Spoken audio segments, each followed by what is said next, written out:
আচ্ছা, ইসরায়েলিরা তো প্যালেস্টাইনের জায়গা দখল করে ওখানে গেছে। 1948 সালের আগে তো এরা ছিল সব ইউরোপিয়ান, এরা ছিল আপনার জার্মান, কি বলে, হিটলার এদেরকে মারছে পোল্যান্ডে, ইউরোপ থেকে এরা এসে এখানে আসছে, এখানে তো আগে প্যালেস্টাইনের জায়গা ছিল। হ্যাঁ, তো এই জিনিসগুলোর এগেনস্টে না, মানে এই জিনিস, এই দাবিগুলো যে এরা করে সেটা সাপেক্ষে আমি অনেকগুলা দলিল এবং খুবই শক্তপোক্ত দলিল নিয়ে রেডি আছি আর কি। সো হ্যাঁ, মেসার ভাই বলেন, এটা দেখানো আসলে দরকার না, এখনকার এটা দিনে। আসলে দেখানো দরকার, কারণ এখন অনেক বেশি মানে মুমিনদের একই গলা ফাটানো একই স্লোগান যে ফিলিস্তিনের জায়গায় এসে ইসরায়েল উড়ে এসে জুড়ে বসছে, ওদেরকে হুম। ওদের উপরে টর্চার করতেছে, ওদের জায়গা নাকি দখল করে নিছে। এই কনসেপ্টটা আচ্ছা, আসলে একটু ক্লিয়ার করা দরকার। হ্যাঁ আলফি ভাই, যদি দেখান। আচ্ছা, আচ্ছা, ঠিক আছে, আমরা তাহলে প্রথমে নাইনটিন মেসিয়া ভাই সেভেন্টি গুড নাইট। মেসিয়া ভাই গুড নাইট। সলমন ভাই। হ্যাঁ, বাসবেরি আঙ্কেল, ভাই, গুড নাইট। ঠিক গুড আছে নাইট ভাই, ভাইয়া। থ্যাংক ইউ আসার জন্য, থ্যাংক ইউ।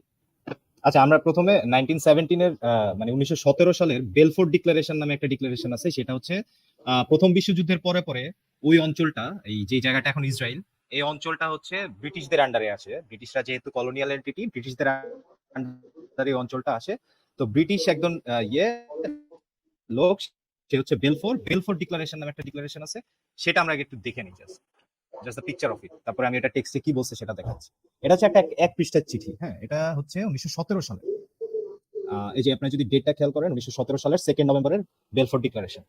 আচ্ছা, এবার আমরা এটা টেক্সটে আসলে কি বলছে সেটা একটু দেখি, বেলফোর্ট ডিক্লারেশনে অ্যাকচুয়ালি কি বলা হয়েছে। আচ্ছা, কেউ একজনের কাছ থেকে সাউন্ড আসতেছে, যদি মিউট করতাম।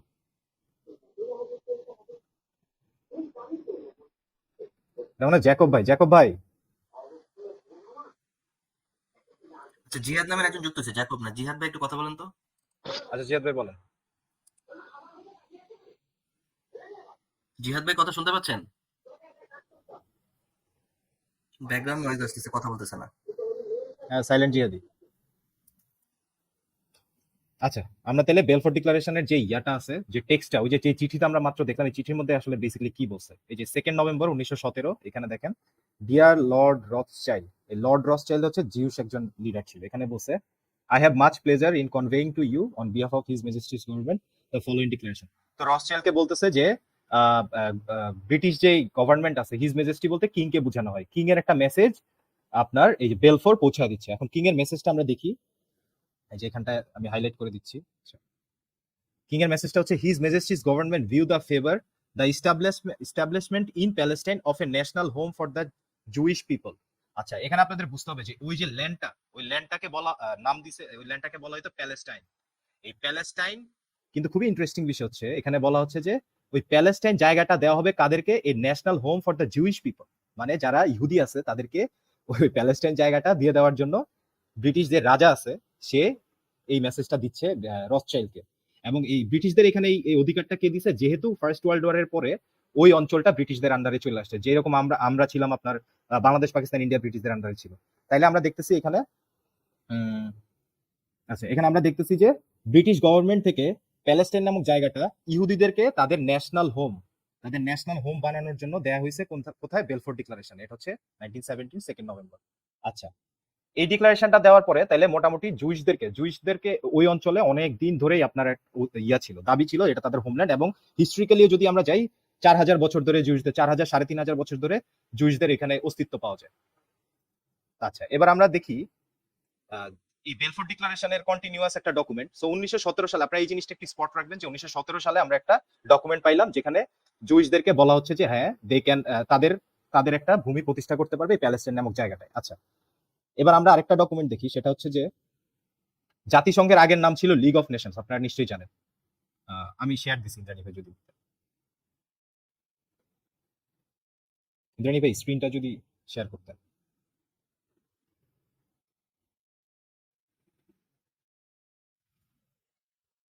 আচ্ছা, আপনি স্ক্রিনটা অ্যাড করেন, আমি বলতে থাকি।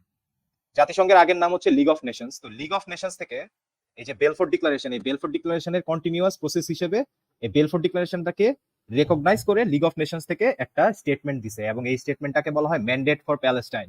আমি একদম অরিজিনাল যে ডকুমেন্টটা, সেই অরিজিনাল ডকুমেন্টের ছবি দেখাচ্ছি, ডকুমেন্টটাই দেখাচ্ছি ইনফ্যাক্ট। ইন্দ্রাণী ভাই, আপনি যদি থাকেন, ডকুমেন্টটা যদি কাইন্ডলি দেখাইতেন। তো নাই ভাই। আচ্ছা, উনি উনি ব্যস্ত আছে।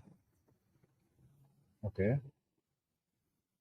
বাট এটা দেখানো অনেক জরুরি। তো আসলে এই আমরা যদি বাইবেলের রেফারেন্সেও যাই, বাইবেলেও বলা হয়েছে যে ধরেন গড জিউসদেরকে ক্যানান ক্যানান ক্যানান জায়গা যাইতে বলছে। আরেকটা মানে ক্যানান বলতে এখনকার যে প্যালেস্টাইন, ইসরায়েল যে জায়গাটা বলা হয় ওটার একটা বৃহত্তর জায়গা ক্যানান, হ্যাঁ।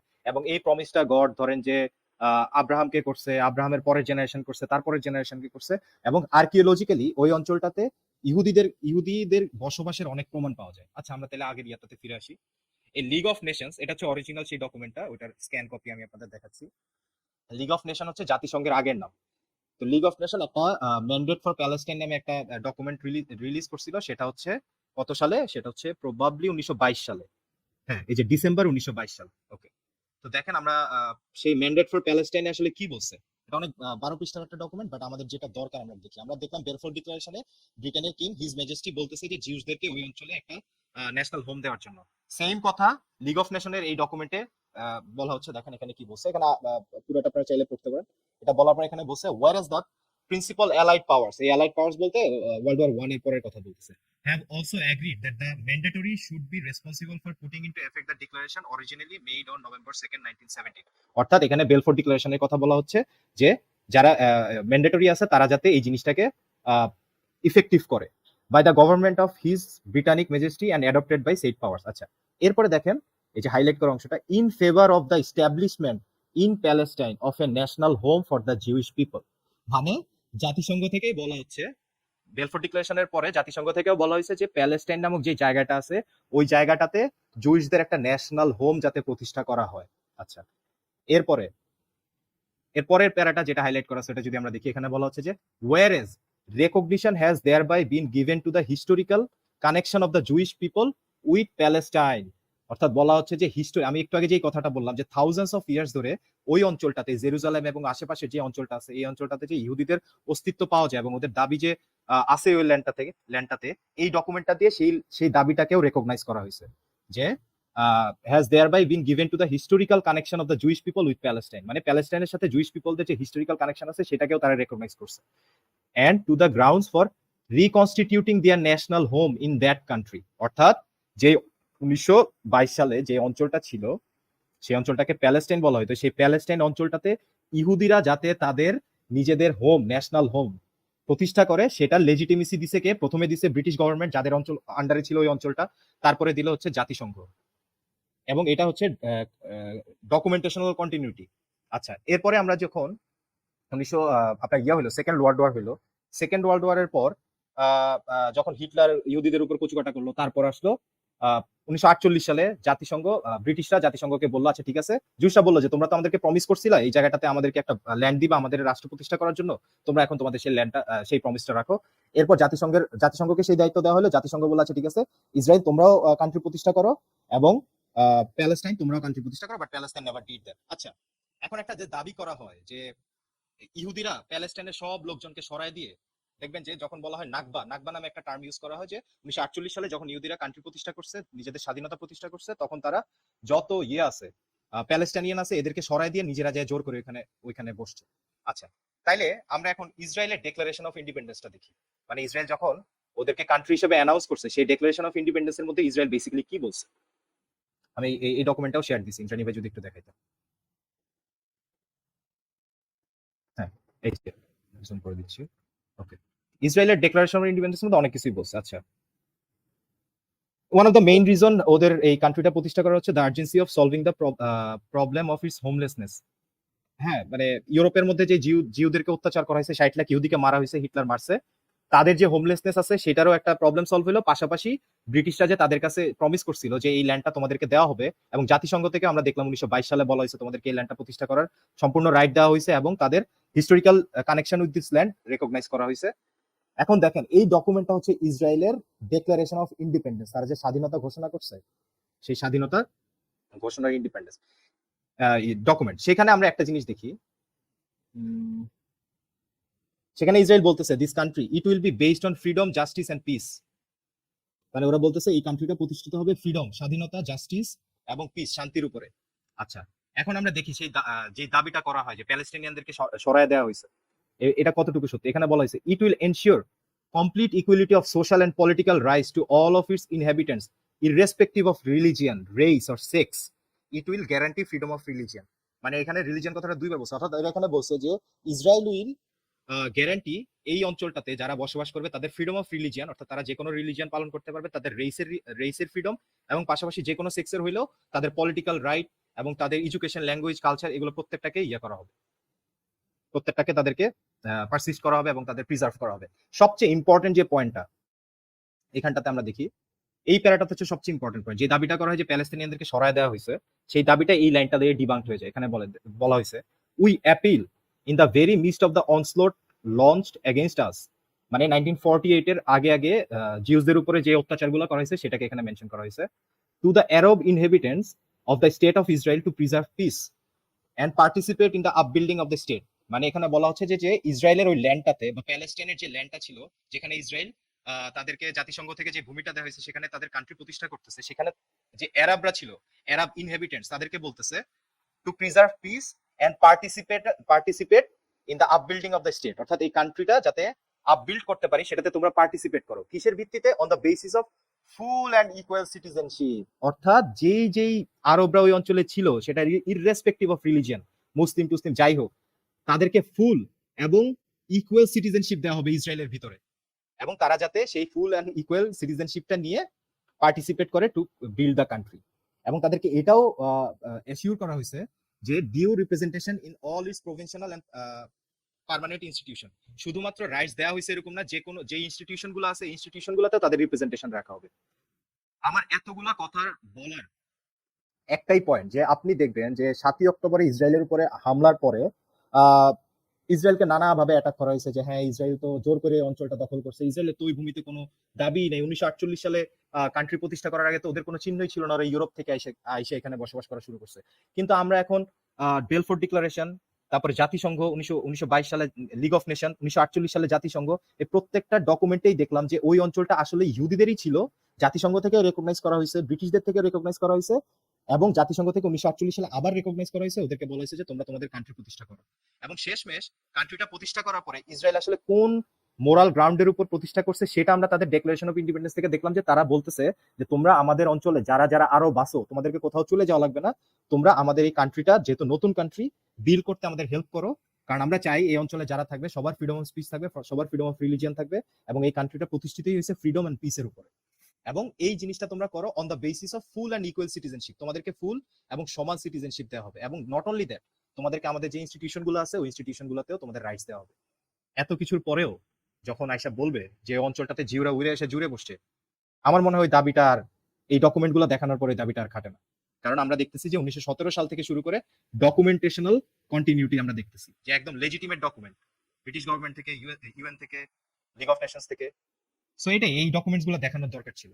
এসা ভাই, সাদিয়া আপু যদি। আচ্ছা, হ্যাঁ আলফি ভাই, অনেকেই দু একজন অলরেডি কমেন্ট করছে এই ডকুমেন্ট গুলো আমাদের এই সমস্যা ডেইলি লাইফের ফেসবুকে ওখানে শেয়ার দিয়ে দিন, তাহলে মনে হয় মানুষ যারা দেখতে চায় চাইলে পুরো দেখতে পারে। 100% আমি দিয়ে দিব। আচ্ছা, আরেকটা জিনিস সেটা হচ্ছে যে উড়ে এসে জুড়ে এসে বলে যে এটা তো আমি যতটুকু জানি আসিফ ভাই বলছিল যে ওরা কিনে নিছিল ল্যান্ড গুলো। হ্যাঁ, কিছু কিছু ল্যান্ড আপনার কিনেও নিছে, আবার আপনার যেহেতু ওদের হিস্টোরিক্যালি ওই জায়গাটাতে দাবি আছে, মানে ওরা থাকতো বেসিক্যালি, দাবিটা বিদা ওরা প্র্যাকটিক্যালি ওই জায়গাটাতে থাকতো, এবং বিভিন্ন সময় কনফ্লিক্টের কারণে ওদেরকে উঠায় দেওয়া হয়েছে। তারপরে ওদের কিছু কিছু অ্যানসেস্টার ওই জায়গাতে থেকে গেছে, ডিসেন্ডেড ওই জায়গাতে থেকে গেছে, ওরা ছিল। এরপরেও ওরা ওই জায়গাটাতে এসে যে লোকাল অ্যারাবসরা আছে ওদের কাছ থেকেও আপনার জমি কিনে নিছে, মানে কোনো কনফ্লিক্টে জড়াইতে চাই না। আচ্ছা ঠিক আছে ভাই, আমাদের তো জায়গা লাগবে, আমরা তোমার এই জমিটা কিনে নিচ্ছি, তুমি টাকা নাও। সে আরবরা টাকাও নিছে, এখন এসে আবার কানতেছে যে তুমি আমার জমি নিছো। আচ্ছা ভাইয়া, আর্কিওলজিক্যালি যে kingdom of Judah and kingdom of David যে বলা হয়, ওটা তো প্যালেস্টাইনের ওখানেই ছিল তাই না? মানে বর্তমান যে ইসরায়েল প্যালেস্টাইন ওখানেই তো ছিল। আর ওদের তো আর্কিওলজিক্যালি যে টেম্পল যেটা, সেটাও তো ওইখানেই ছিল তাই না? ওদেরকে তো পরে এক্সাইল করা হয় ওখান থেকে। এক্স্যাক্টলি, মানে ওদের তো এখানে আর্কিওলজিক্যাল প্রুফও আছে, ওয়ারেজ মুসলমানদের কোনো আর্কিওলজিক্যাল প্রুফ নাই। অনলি প্রুফ হচ্ছে মোহাম্মদ একদিন, মানে মোহাম্মদ বলছে যে আমি একদিন গেছিলাম ওইখানে, উমায়ানের, বুঝছো না, উমায়ানের উপর চড়ে গেছে। ওদের তো মানে আরবরা ওখান থেকে প্রথমে ওদের ব্যাবিলিয়ান থেকে এক্সাইল করা হয়, পরবর্তীতে ওদের আরবরা মেবি এক্সাইল করে বা এরকম কিছু একটা আর্কিওলজিক্যালি আছে। বাট যেটা কোনো নাই, বাট ওদের আর্কিওলজিক্যালি যেসব জিনিসগুলো আছে, যেমন ওদের টেম্পল এন্ড বিভিন্ন জিনিস, তারপর kingdom of Judah, kingdom of David যেখান থেকে মানে এইটা শুরু হয়, মানে ওদের রিলিজিয়ানটাকে বলা হয় শুরু হয়, সেটা তো সেটার লোকেশনটা তো আর্কিওলজিক্যালি ওই স্থানটাতে। এক্স্যাক্টলি। এখন কিংডম অফ আর্কিওলজি সুলেমান। নট অনলি এগুলো হচ্ছে কোনো দাবি আপু, এগুলার ভিত্তিতে আর্কিওলজিক্যাল অনেক প্রুফও পাওয়া যায়। হ্যাঁ, থাকে হ্যাঁ, না যে ওখানে কিছু তো ওই ধ্বংসাবশেষ আর্টিফ্যাক্টস, গুলো তো এখনো আছে, মানে এক্স্যাক্টলি ধ্বংসাবশেষের আর্টিফ্যাক্টস যে গুলো পাওয়া যায়। অংশগুলো সেগুলো তো আছে। জি, ওই আর্টিফ্যাক্টস গুলো এখনো পাওয়া যায় আপনার ওই অঞ্চলে। কিন্তু আলফি ভাই, এই যে ইহুদিদের প্রতি এই যে মানে ইহুদি বা ইসরায়েল বললেই যে মানুষ খারাপ, এই জিনিসটা কিন্তু বাংলাদেশের মানুষ, বেশিরভাগ মানুষ ইহুদিদের প্রতি একটা নেগেটিভ একটা ইমপ্রেশন আছে। বাট আমরা যারা দেশের বাইরে থাকি, ধরেন ইউএস, কানাডা বা ইউরোপে, আমাদের কিন্তু অনেকে আমাদের আশেপাশে ইহুদি আছে, তারা মানে ইহুদি বললেই যে খারাপ তা না, ইহুদি বললেই যে তারা যে জায়নিস্ট ধর্ম নিয়ে খুব কট্টর রাডিক্যাল এরকম কিছু না। বরঞ্চ আমরা দেখি যে ইহুদিদের কিন্তু বর্তমান মানব সভ্যতার বিজ্ঞান এবং সমাজে তাদের কিন্তু অনেক অবদান কিন্তু আছে। বাট এখানে একটা মানুষকে ইহুদি বললেই সেই মানুষটা খারাপ, সে কুখ্যাত, সে ডাকাত, খুনি, এই জিনিসগুলোতে মানুষ বিচার করে, তাদেরকে দেখলেই হত্যা করতে হবে, তারা ইসলামের শত্রু, মানে তাদেরকে টার্গেট করে এত ঘৃণা ছড়ানো হয় আমাদের সমাজগুলোতে। অবশ্যই এটার কিন্তু একটা কারণ আছে আলিফ ভাই। এটার কারণ হচ্ছে নবী মুহাম্মদ, সে কিন্তু ইহুদিদের প্রতি যে ঘৃণা বিদ্বেষ ছড়াই গেছে, সেগুলো কিন্তু মানে সময়ের কালক্রমে সেগুলো এখনো আমাদের এই সমাজের ভিতরে রয়ে গেছে। But warriors first world country কোথাও মানে অনেক বড় বড় প্রতিষ্ঠান, অনেক বড় বড় জায়গায়, অনেক বড় বড় আবিষ্কারের জনক কিন্তু এই ইহুদিরাই, এবং নোবেল পুরস্কার পাওয়া বিজ্ঞানীদের মধ্যে অনেকে কিন্তু ইহুদির থেকেও আসছে। মানে আমি বলতে চাচ্ছি না কোনো এই ধর্মটা খুব ভালো বা ধর্মটাকে আমরা সাপোর্ট করতেছি, বাট ইহুদি বললেই যে মানুষ খারাপ, ইহুদি বললেই যে সে অন্ধবিশ্বাসী, সেটা কিন্তু না। এখন না, তাদের এই যে ঘৃণাটা, এই ঘৃণাটা আমরা মানে ধার্মিক হোক অধার্মিক হোক, আমরা কিন্তু মানুষকে ঘৃণা করি না, আমরা বিশ্বাসটাকে ঘৃণা করি। হুম, কিন্তু মুমিন হইলেই, ইসলাম ধর্মের হইলেই আপনাকে ইহুদিদেরকে ঘৃণা করতে হবে। সেটা টিচিংসটা আসছে হচ্ছে মুহাম্মদ থেকে। এবং 100%। ভাইয়া, আপনি এবং যদি এই ইহুদিদের বাঁচিয়ে লেবেল রাখেন করে তাহলে তো ফারিয়া তাহলে তো আপু, ইহুদি আমি একটু শেষ করি। ইহুদিদেরকে লেবেল করেই তাদেরকে হত্যা করার কথা বলা হয়েছে। এই যে আপনি একটু আগে যে কথাটা বলছেন না, মজার বিষয় হচ্ছে যে মুমিন মুসলমানরা যে আজকে আপনার ফ্রি প্যালেস্টাইনের যেই ধরেন যে প্যালেস্টাইন ফ্রি করার যে দাবিটা যে পেন ড্রাইভে করে নেই, ইউএসবি কিন্তু আবিষ্কার করছে একজন ইহুদি। বুঝছেন? এবং এই যে টোটাল নোবেল প্রাইজের, আমি এই স্ট্যাটটা দেখানো খুব জরুরি। 214 জন জিউ, 214 জন ইহুদি এই পর্যন্ত নোবেল প্রাইজ পাইছে, যেটা হচ্ছে টোটাল নোবেল প্রাইজের 22%। টোটাল যতটা নোবেল প্রাইজ আছে তার 22% হচ্ছে যে ইহুদিরাই পাইছে। ওয়ারেস তাদের পপুলেশন, ওয়ার্ল্ড পপুলেশনের মধ্যে তাদের পার্টিসিপেন্ট মাত্র 0.2%। মানে আমি সোজা বাংলায় বলি যে ওয়ার্ল্ডের যে পপুলেশন আছে তার মাত্র 0.2% হচ্ছে ইহুদিরা, তারপরেও নোবেল প্রাইজের 22% পাইছে তারা। কেন বলেন তো এটা? এটা মানে এরকম না যে আমি ইহুদি ধর্মটাকে গ্লোরিফাই করতেছি না। এটার মানে এইটা, যেহেতু হাজার বছর ধরে তারা নিগৃহীত হয়েছে, তারা রিয়েলাইজ করছে ভাই আমাদের জ্ঞান বিজ্ঞানের উপরই আমাদেরকে ফোকাসটা করতে হবে, এবং সেই জ্ঞান বিজ্ঞানের উপরই তারা ফোকাস করতেছে। আজকে আপনার গুগলের যে প্রতিষ্ঠাতা সার্গেই ও ইহুদি, ফেসবুকের এগুলো নতুন করে বলার কিছু নাই। আপনি যে কোনো দিকে যাবেন, যে কোনো প্রতিষ্ঠানে যাবেন, আপনার ফেভারিট ফিল্ম মেকার স্পিলবার্গ ইহুদি ভাই। আই এম সরি, কিন্তু আমি স্পিলবার্গ যতটুকু ইহুদি। জানি, ওদের ওদের ভিতরে আপনার যে কি বলে আর্মি ট্রেনিং নাকি এটা বাধ্যতামূলক থাকে। হ্যাঁ, ওইটা থাকে হচ্ছে ওদের সার্ভাইভালের জন্য, যে ওরা যে পরিমাণ অ্যাটাকড হয়, ওদের তো সার্ভাইভালের জন্য ওদের আর্মি ট্রেনিং তারপর দরকারই আছে। ওদের গান, তারপর ওদের নিজেরা প্রোডাকশন করে, এবং কি ওদের দেশের এমনও মানে আমি শুনছি, এটা আমি এক্স্যাক্টলি জানি না, 10 জনের একজন হচ্ছে সায়েন্টিস্ট বা মানে রিসার্চ করে, সোজা পিএইচডি কথা করে। হচ্ছে ওদের সোসাইটিটা ওরা মানে জ্ঞান ভিত্তিক সোসাইটি গড়ে তুলছে। সেটা কারণও যদি আপনি খুঁজে দেন, দেখবেন যে তাদের সার্ভাইভালের জন্য ওরা রিয়েলাইজ করছে যে আমরা যদি জ্ঞান ভিত্তিক সোসাইটি গঠন করি তাইলে আমাদের সার্ভাইভাল একদম আমরা অমর হয়ে থাকবো। এবং সেটা কিন্তু হচ্ছে এই 222 জন যে 214 জন ইহুদিরা যে দেখতেছে নোবেল পুরস্কার পাইছে, এরা কিন্তু ওই মানে চুনাহাগা নোট লেখা নোবেল পুরস্কার পায়নি। ওরা এমন কিছু করেই নোবেল পুরস্কারটা পাইছে যেটা সুফল আপনি আজকে পাইতেছেন 2024 সালে। আচ্ছা ভাইয়া, আমি একটা কথা বলি, মানে আপনাকে যদি ইসলামে বিশ্বাস করতে হয় বা ইসলামের কথা মানতে হয়, সেক্ষেত্রে কিন্তু আপনাকে ইহুদিদের ঘৃণা করতে হবে। কারণ ধর্মে কিন্তু এটাই বলা আছে যে শেষ ইহুদিটা না মরা পর্যন্ত কিয়ামত হবে না। আর ধর্মে কিন্তু ইহুদিদের যা কি আসবে, ধর্মে কিন্তু এটাও বলা আছে যে মানে ইহুদিদের নিয়ে কিন্তু অনেক কথা বলা আছে যে ওরাই হলো সবকিছু ধ্বংস করবে বা এই টাইপের, এবং বলা আছে যে শেষ ইহুদিটা গাছের পিছনে লুকাবে, এরকম এরকম। মানে ধর্মের কিন্তু একটা লক্ষ্যই হলো ইহুদি হত্যা করা। তো এটা স্বাভাবিক যে যারা এই ধর্মটাকে ব্লাইন্ডলি বিশ্বাস করে, মানে ইসলামকে, ওরা ইহুদিদের ঘৃণা করবে, কারণ এটা ওদেরকে টিচিং এর একটা অংশ। আপনাদের আশেপাশেই তো আছে, কথা বলেন না? সম্মানিত সুধী, হিটলার মানবতার পক্ষে ভালো কাজ করে গেছে।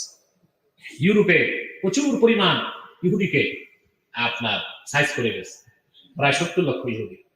ওগুলো যদি থাকতো তার দুনিয়া এখন বসবাস করা মুশকিল হয়ে যেত, ঠিক কিনা? হলোকাস্টের মাধ্যমে প্রায় 70 লক্ষ ইহুদিকে সে হত্যা করেছে। এটা ইহুদিদের প্রাপ্য ছিল। কি ছিল? হিটলারকে জিজ্ঞেস করা হয়েছিল, আপনি ইহুদি মারেন কেন, এত মারতেছেন কেন? সে বলেছে, এই পৃথিবীতে প্রত্যেকটা রক্তপাত ও যুদ্ধের জন্য ইহুদিরা দায়ী, সেজন্য আমি তাদের হত্যা করছি মানবতার কল্যাণে। এবং মৃত্যুর আগে সে বলে গিয়েছিল কয়েক ঘন্টা আগে, যে আমি কিছু ইহুদি রেখে গেলাম পৃথিবীতে, এদেরও মারতে পারতাম। কেন রেখে গেলাম? একদিন ইতিহাস আমাকে কাঠগড়ায় দাঁড় করাবে যে আমি ইহুদি হত্যা করেছি।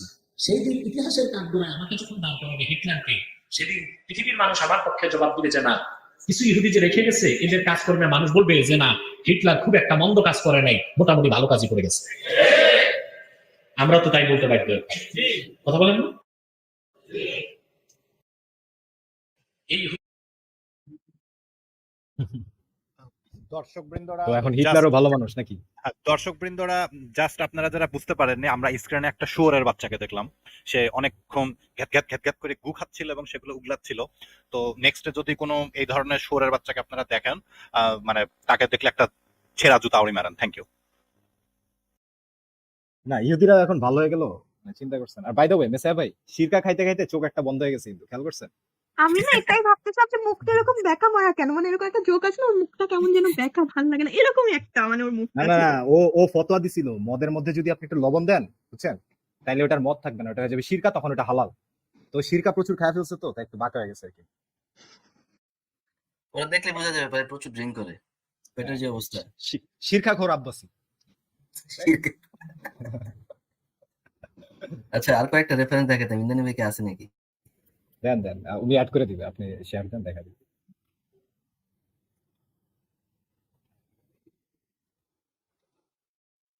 আর আরেকটা কথা, আমাদের কমেন্ট সেকশনে এসে আস্তিক নাস্তিক যে কোনো চ্যানেলের যদি প্রমোট করা হয়, সাথে সাথে ব্যান করা হবে।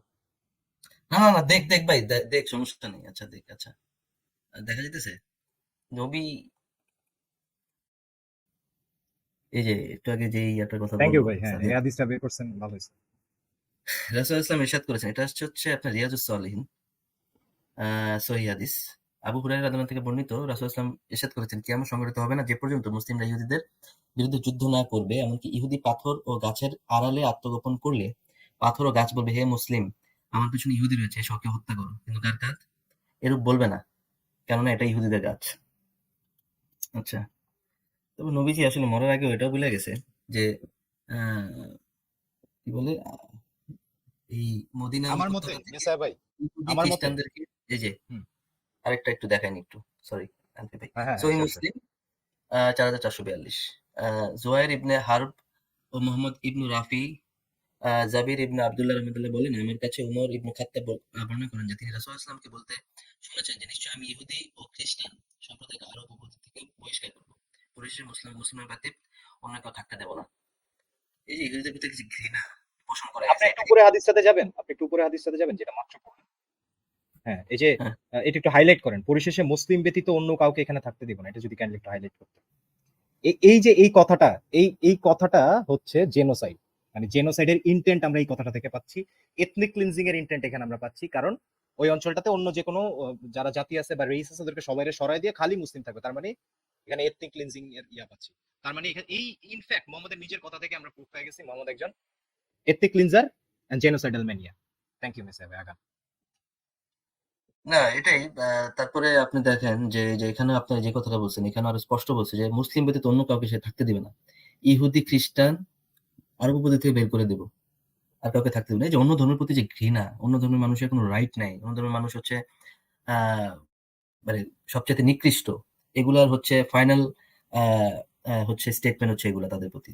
প্রথমে বলছে যে নিকৃষ্ট, তারপর হচ্ছে তাদের কোনো রাইট নেই, তারপর হচ্ছে এখানে তাদের থাকতেই দিবে না। অথচ মুসলমানরা সুগার কোট করে বলে যে আমরা মুসলমান হিন্দু, আমরা ভাই ভাই একসাথে চলাফেরা করতে হবে, সবকিছু করতে হবে, কিন্তু এখানে যে তাদেরকে বলছে একসাথে থাকতেই দিব না, এই জিনিসটা হচ্ছে অনেক ভয়ঙ্কর। যে বর্তমান সমাজে যেখানে মানুষ পৃথিবীতে সভ্য হইতেছে, মানুষ মিলেমিশে থাকার চেষ্টা করতেছে, মানুষ বাট যখন এই অন্ধ মুমিনরা যখন এই হাদিসগুলো যখন পড়ে, যখন দেখবে আচ্ছা আমার একটা বন্ধু ইহুদি, এখানে তো মোহাম্মদ সাল্লাল্লাহু আলাইহি ওয়াসাল্লাম আমাদের প্রিয় দিনের লোক, উনি তো এখানে বলছে যে একসাথে থাকাই যাবে না, তাহলে হচ্ছে তার বন্ধুত্ব করতে পারে না। এই যে ঘৃণা, এই ঘৃণাটা কারণে পৃথিবীতে এখনো এত হত্যা, রাহাজানি, মারামারি, যুদ্ধ এগুলো লেগেই আছে। মানে এই 100%। জঙ্গিবাদটা তো এই ঘৃণার উপরেই তৈরি না। জঙ্গি যে কয়টা সংগঠন রয়েছে তাদের তো কথা এটাই যে তারা অন্য ধর্মের লোকদের ওই অঞ্চলে থাকতে দিবে না। যেমন যে আইএসএস এর যে অ্যাটাকটা হলো, ওরা তো মানে ওই ওই ইরাক সিরিয়া অঞ্চলের যে ওখানে যে লোক ছিল, ইয়াজিদি লোক, ওদেরকে তো পুরো জেনোসাইড করে শেষ করে দিয়েছিল, তাই না? এরকম তো ওরা বারবার বিভিন্ন জাতির উপর জেনোসাইড করে, এন্ড ওটা কিন্তু ওরা এই হাদিসগুলোর উপর বেস করেই করে, এন্ড এটাই কিন্তু ওদের মোটো হয় যে ওরা অন্য ধর্মের মানুষদের থাকতে দেবে না। আর এই জেনোসাইড গুলো ওরা আগেও করেছে, হিস্টোরিক্যালি দেখা গেলে, হিস্টোরিক্যালি আগেও পুরো অঞ্চলটা জেনোসাইড করে দখল করেছে। এবং আপু আপনি যে ইয়াজিদিদের কথা বললেন, দেখেন প্রতিটা জায়গায় যেখানেই মুসলিমরা একটু পাওয়ারফুল হয় তারা এক্স্যাক্টলি সেম কাজটাই করে। হ্যাঁ, ইয়াজিদিদেরকে সরাইছে, কুর্দিদের উপর অত্যাচার করতেছে।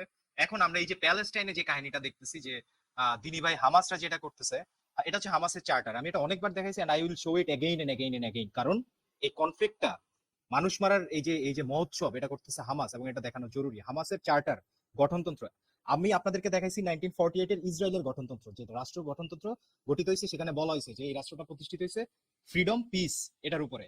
হামাসের গঠনতন্ত্রে কি বলা হয়েছে দেখি তো, দেখেন হামাসের গঠনতন্ত্রের 7 নম্বরে বলা হয়েছে এই যে হাদিসটা মাত্র মেসায় ভাই দেখালেন না, the day of judgment would not come until the Muslim fight and kill the Jews.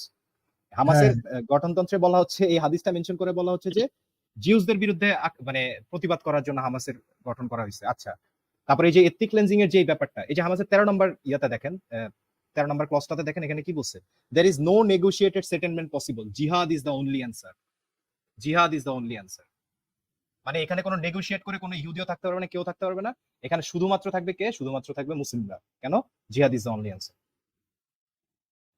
এবং আপনার যে আমাদের বাংলাদেশে যে হোলি আর্টিজানের ঘটনাটা ঘটলো, এটাও তো ইহুদি বা অন্য ধর্মের বিদ্বেষীর কারণেই তো এই হত্যাকাণ্ডগুলো ঘটলো। এই যে দেখেন 11 নম্বরে কি বলছে, জঙ্গিবাদ 11 নম্বরে আপু খেয়াল করেন, এখানে কি বলছে, Palestine is sacred for all Muslim for all time and it can not be relinquished by anyone. মানে প্যালেস্টাইন সেক্রেড মুসলিমদের জন্য, সব মুসলিমদের জন্য, সব সময়ের জন্য, এটা কাউকে অন্য কারোর জন্য না। মানে আপনার যে আসলে সহ অবস্থানের কোনো ধরনের কোনো চিন্তা ভাবনাই নাই, আপনার যখন ওই চিন্তা ভাবনাটা থাকবে তখনই না আপনি কোন একটা নেগোসিয়েশনে আসবেন, কোন একটা মানে ওয়ার শেষ করবেন, শেষ করে আইসা বলবেন আচ্ছা ঠিক আছে চলো আমরা মানে কোন একটা সেটেলমেন্টে পৌঁছাই। কিন্তু আপনার যদি ইয়াই থাকে এইটা যে আমি এই অঞ্চলটাতে খালি থাকবে মুসলিমরা, আর কেউ থাকবে না, তাইলে আপনি কেমনে কার সাথে কি নেগোশিয়েট করবেন?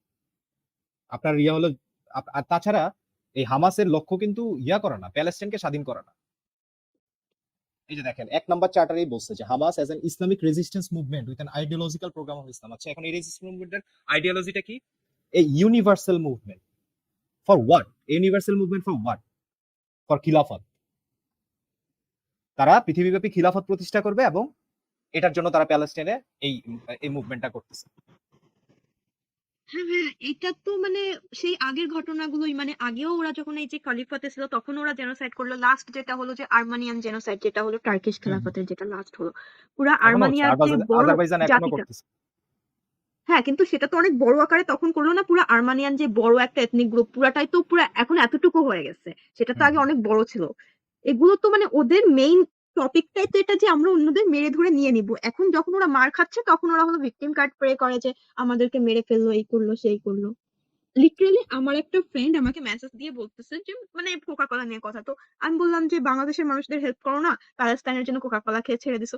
সে আমাকে লিটারালি বললো যে আমি যদি পারতাম তাহলে আমি ওদের পক্ষে গিয়ে যুদ্ধ করতাম, মানে সে হামাসের পক্ষে গিয়ে যুদ্ধ করতাম। তাই না? আমি খুব সুন্দরভাবে ব্লক করে দিয়েছি, মানে এরকম জঙ্গিবাদ আমার ফ্রেন্ড লিস্টে থাকা সম্ভব না।